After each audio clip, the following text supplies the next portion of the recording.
It's us again. That's the best intro we've come up with so far. We need a format. We need a format for this. We don't know what it's going to be yet. So this is another video of us talking about tax stuff. It's year-end planning time, right? That's the thing we're talking about. It's us talking about year-end It's us talking about year-end planning. That's the title. It's us talking about year-end planning. So we got a few things we want to talk about. There's a lot of things to consider when it's time for year-end planning. And the reason that it's time for year-end planning is because it is year-end. As we record this, it is, of course, early December, heading very quickly toward Christmas time and the end of the year. And there are a number of things that folks have on their minds that maybe they haven't done in terms of preparing for filing tax returns next year, things like finalizing any charitable contributions, thinking about any sorts of tax or other deductible payments that they need to make. So we thought it'd be a good idea to, in at least one, probably two or more quick video sessions, talk about what some of those things are. We've talked about year-end planning before, right? I mean, we've said, hey, you need to be thinking about it, you need to talk about it, but we wanted to get specific. Right. So now that we are here at the end of the year, we did want to go through a few things in this video, and like Mike said, we'll probably have a couple of other videos to talk about some of these things in just a little bit more detail. Right. So again, it's us talking about year-end planning, but talking about some specific year-end planning items. These aren't necessarily related to each other, but these are some of the more maybe more applicable or more widely applicable items that we thought folks might be interested in. Some of them are going to be things that if you're watching this video, maybe you already know about. That's great.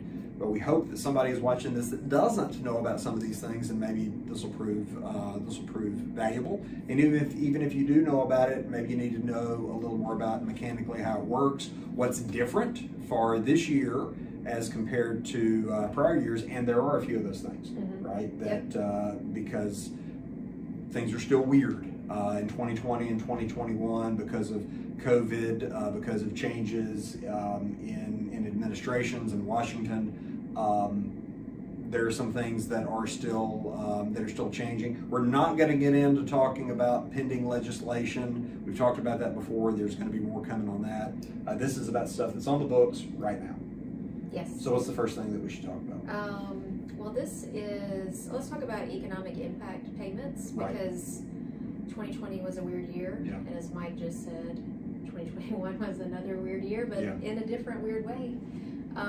However, there were additional economic income payments in 2021 that will need to be reconciled on the tax return. Right. For 2021. Yeah, because maybe you didn't get one and should have. It's possible.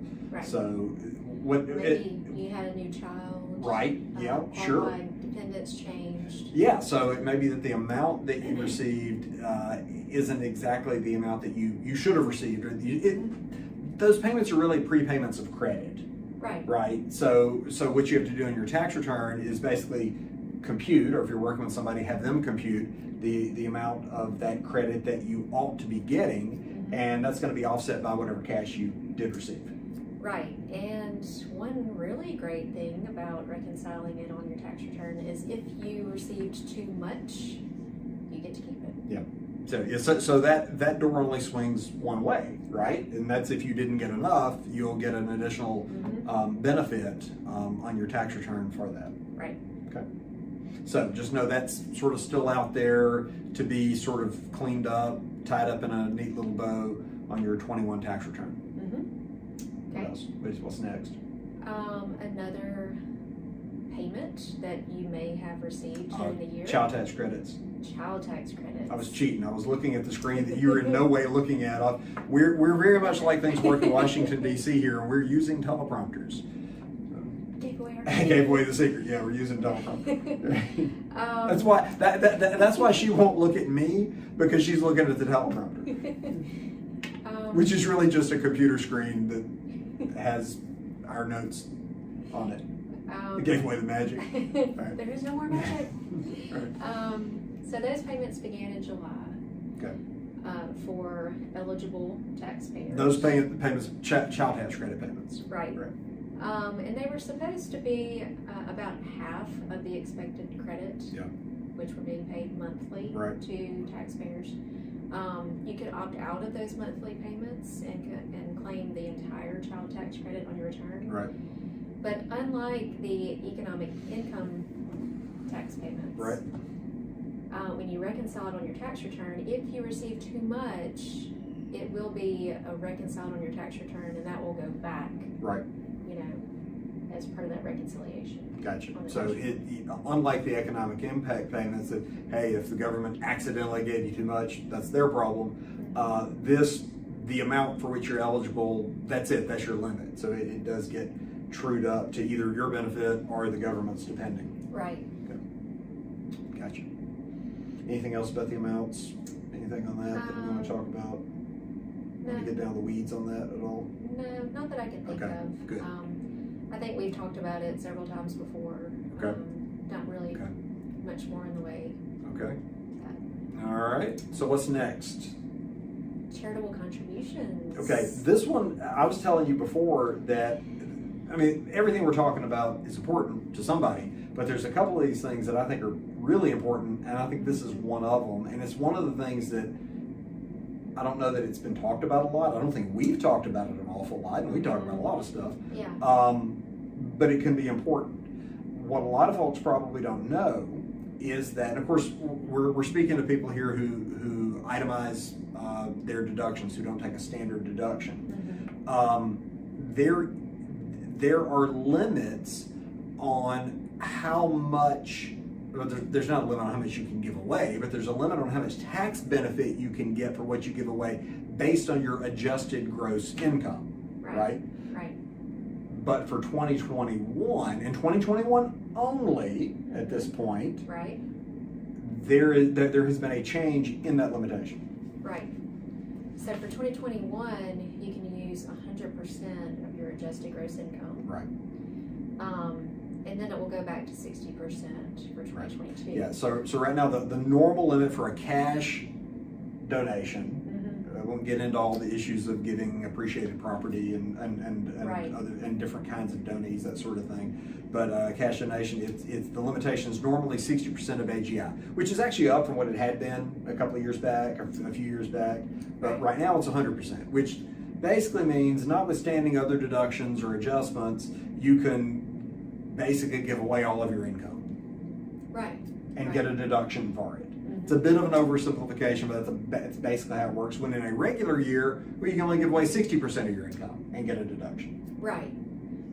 So for anyone that's planning on giving a large gift, and maybe they're trying to consider, should I give it in 2021 or 2022? Right. You're going to get more tax benefit in 2021 if you're otherwise going to hit that limit. Right. And so, we've talked about before switching between itemizing and taking the standard deduction. So this would also go into that consideration, I think, as well. If you're going to be giving large gifts, really 2021, you're going to get the most bang for your buck as far as tax savings goes. Yeah. So a couple of things to keep in mind there, as you've already mentioned. The timing of charitable contributions can matter very much. Many times they may not, but they can in certain circumstances, like what we're talking about now. And itemized deductions do matter, and you can look at them strategically. It's not just a situation of, do I have more itemized deductions than the standard deduction? Fine. If you're hovering, even notwithstanding, as you said, this charitable contribution issue, if you're hovering around the standard deduction number with your itemized deductions, you might be able to be strategic in how you group or stack deductions year to year to use that pretty significant standard deduction in one year and group a larger number of itemized deductions in another. Right. So what some taxpayers will do is sort of prepay their planned charitable contributions, so that they get them all in one calendar year, and they will itemize that year and then take the standard deduction the next year. one item to note, if you are taking the standard deduction, you can take $300 or $600, depending on if you're filing single or joint, charitable contributions. Above the line. Right. I was thinking about that when I mentioned before, oh, well, if you're an itemizer, you care about charitable contributions. Well, yes, but also, even if you don't, right. To your point. So you can take $300 if you're a single filer, $600 joint filers, right. Even if you take the standard deduction. Yeah. So you hear about something called an above-the-line deduction. That's an above-the-line deduction. And I know we said we weren't going to talk about proposed taxes. We did say that. I think we said it as a rule. And you can't change the rules mid-video. I want to make an exception. I think that's changing the rules. The committee will allow it. Okay. In considering stacking deductions, right. The SALT limitation comes into play. And the proposal is to increase that SALT limitation from 10,000 to 80,000. She's completely off the prompter now, by the way. This is not on the screen. And so that would make a huge difference for any taxpayers that would want to plan for. That's right.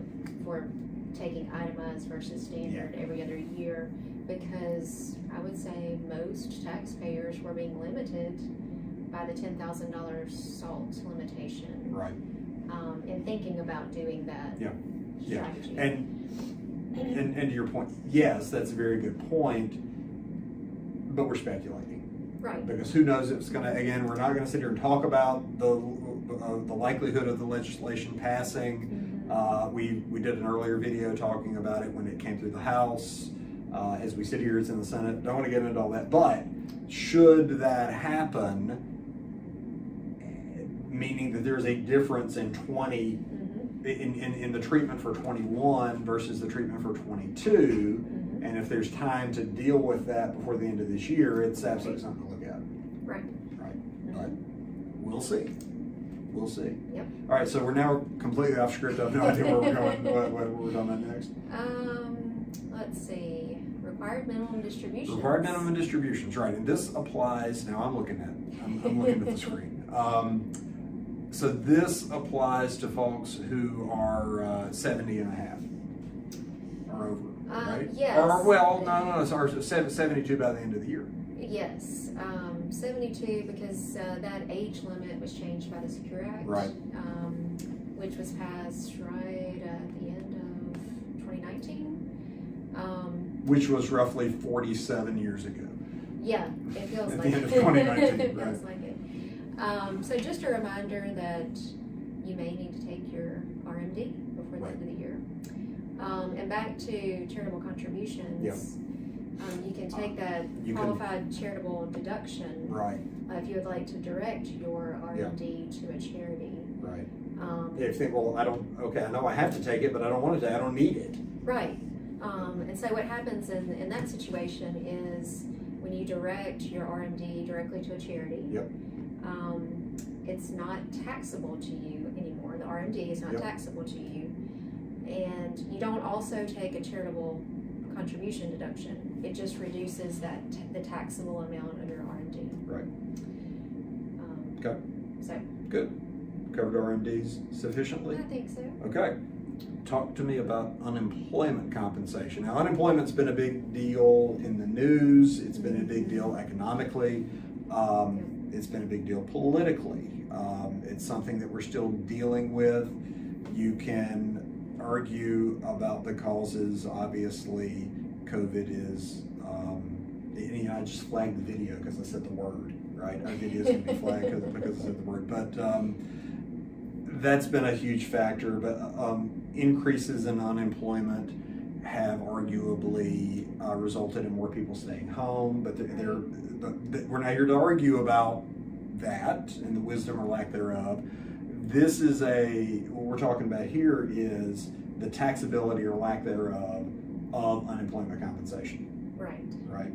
So there has been an exclusion for income available, at least temporarily, for unemployment compensation, and those days are now over. Right. For 2020, there was an exclusion. It was a little over $10,000. So if you made more than that in unemployment income, then you reported the difference. That difference is taxable. But for 2021, there is no exclusion for unemployment compensation at all. Right. So just something to keep in mind if you have received unemployment this year, and unfortunately a number of folks have, a lot more people than would have in a more normal year. I don't know if we had any other specific topics we wanted to talk about today. Again, we've got, so is this where we kind of start the wrap-up phase? Is that where we're going now? Yep. So there are some other things that we do want to talk about specific to year-end planning considerations. These are some of the bigger items we wanted to discuss. In our next video, we'll talk about a few more. Obviously, we'll make sure that gets out well before the end of the year for anybody that is watching this, for any reminders or tips on things that they could be that they could be looking for. But again, this is the time of year to be thinking about things with regard to your tax planning that you've not already dealt with, because 1231 is important for cash basis taxpayers, which is what individuals by default are. And it's going to be April 15th before we know it. So we'll be discussing maybe some tips with regard to actually working toward getting your return done. We'll talk about that maybe in the spring. But hopefully next year we're going to be looking at a year of sort of normal deadlines, where deadlines aren't being moved around as they have for various reasons the last couple of years. I'm going to go ahead and say it now. If deadlines move again, I resign. No. And we're going to put that in the title of the video. we're going to put time. I should have said this at the beginning of the video, because if you made it all the way through, you don't care if there are time codes, but we're going to put time codes for all these things in the video. We're going to put a specific time code and put in the title of the video, Mike resigns. If there's any deadline changes, that's my line in the sand. Deadline changes, I'm done. Jessica does not accept his resignation. He can put that in the next. Put that in the next time code. Yeah. Yeah. Mike resigns. Jessica refuses. So that's it, right? We're good. Yeah. Okay. I think we'll make another video with a few more helpful year-end planning tips. Cool. But in the interim, you can go back and check any of our prior videos, and we'll put out little sort of infographic things from time to time as well, a little bit of writing out there. Feel free to go check all the old stuff out. Some of it, of course, is by definition dated, but anybody who's watching this video should already know all the ways you can find us, social media, email, and our phone numbers can be found as well. So if there's any of the stuff you'd like to actually talk about live and in person, or by telephone or video, just let us know. So that's it, right? That's it. All right, thanks. I'm going to get up and turn off the prompter now. See you next time, everybody.